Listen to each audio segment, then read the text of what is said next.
မင်္ဂလာပါချစ်တို့ရေဒီနေ့မှာတော့ပိုးရီသွားနေကြမဟုတ်တဲ့ရေတကွန်လေးတစ်ခုကိုချစ်တို့အားလုံးကိုခေါ်သွားပေးချင်ပါတယ်ဒီခီးစဉ်လေးကတငယ်ချင်းရဲ့တောင်တက်အဖွဲနဲ့တူတူသွားခဲ့တာပါအခုပိုးရီတို့ကရေတကွန်ကိုသွားဖို့စုရက်ကိုသွားနေကြတာဖြစ်ပါတယ်ပြန်သွားပြီစုရက်မှာအရင်ဆုံးရောက်နေခဲ့ရတော့ပိုးရီတို့အဖွဲဖြစ်ပါတယ်အခုလိုမျိုးကားကြီးနဲ့မတိရလူတွေနဲ့ခီးသွားမှာဆိုတော့ပိုးရီတက်ကတော့စိတ်လှုပ်ရှားစရာကောင်းနေပါတယ်အားဆိုင်ရတဲ့ခီးစဉ်လေးဖြစ်တာကြောင့်ပိုးရီတို့အရင်ဆုံးဘိုက်ကိုဝင်ဖြည့်ပါမယ်ဒီလိုမနက်ခင်းလေးတွေမှာရင်နှွေးပူပူလေးနဲ့ဂျင်းဆန်းပူပူလေးနဲ့တွဲဖက်စားလိုက်ရတဲ့အရာသာကတော့အရန်ကိုကောင်းပါတယ်ရှင်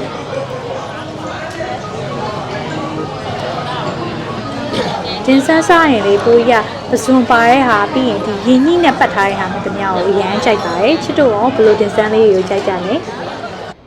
ဒီခီးစဉ်လေးကလေ तू ကမြေမျိုးသွားတဲ့လမ်းကနေပဲသွားရတာပေါ့နော်တချို့လမ်းတွေမှာတော့ဖုံထားတယ်အရန်တော့မမှတ်မိတော့ဘူးလမ်းကတော့ဒီအစပိုင်းတွေမှာအရန်တော့မစိုးနေဘူးပေါ့နော်ဒီရေတကွန်ကိုရောက်ခံနေမှာတော့လမ်းလေးကကျန်းပါတယ်ရှင်ပိုးရိုးကလေအပေါ်ထိတက်လိုက်တဲ့အတွက်ဒီရေတကွန်ရှိရဲ့နေရာကိုတန်းရောက်သွားတာပေါ့နော်အခုပိုးရိုးမြင်နေရတဲ့နေရာကနေပြီးတော့ဒီအရန်လှတဲ့နေရာပေါ့နော်ပြီးရင်ပိုးပြမယ်အဲ့နေရာကိုရောက်ဖို့အတွက်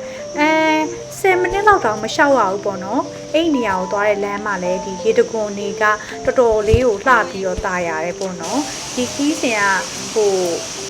တချို့တောင်နေဆိုလို့ရှိရင်ပိုးရိုးအရန်တက်ပြီးမှလှတဲ့နေရာကိုတွေ့ရတယ်ကွယ်ဒီဟာကျတော့ပိုးရိုးဒီ9မိနစ်10မိနစ်သွားရုံနဲ့အရန်လှတဲ့နေရာကိုရောက်တဲ့အတွက်တော်တော်လေးကိုပျော်ပြီးတော့သဘောကျတဲ့ခီးစဉ်လေးဒီရေတကွန်ခီးစဉ်လေးဖြစ်ပါတယ်လို့ဘန်းရှားဆန်တဲ့လမ်းလေးတွေကိုကျော်လာပြီးတော့ပိုးရိုးအရန်လှတဲ့ရေတကွန်ကြီးကို10မိနစ်အောက်လောက်နဲ့ရောက်လာပါတယ်ရှင်အမှန်တိုင်းပြောရင်ပိုးရဒီမှာအရန်စော့ကျင်နေပြီဒါပေမဲ့တောင်တက်ဖွဲကဟိုးအောက်ဆုံးကပေါ့နော်ရေတကွန်ထိသွားမယ်ဆိုရင်တို့ကစင်းကြတာပေါ့နော်အဲ့နဲ့ပိုးရကလည်းနှစ်ထပ်လောက်ထိအရင်စင်းကြည့်ပါသေးရဲ့အားလုံးကအကိုစဉ်းစားကြပြီပေါ့နော်ပိုးရိုးကနှစ်ထပ်ကနေပြီးတော့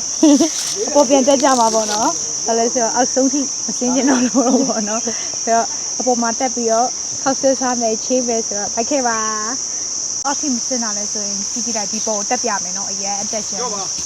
ကိုကတက်ရတာပေါ့နော်အဲ့တော့ဟိုအောက်ထိရနေဆိုလို့ရှိရင်တော့လက်သွားမှာ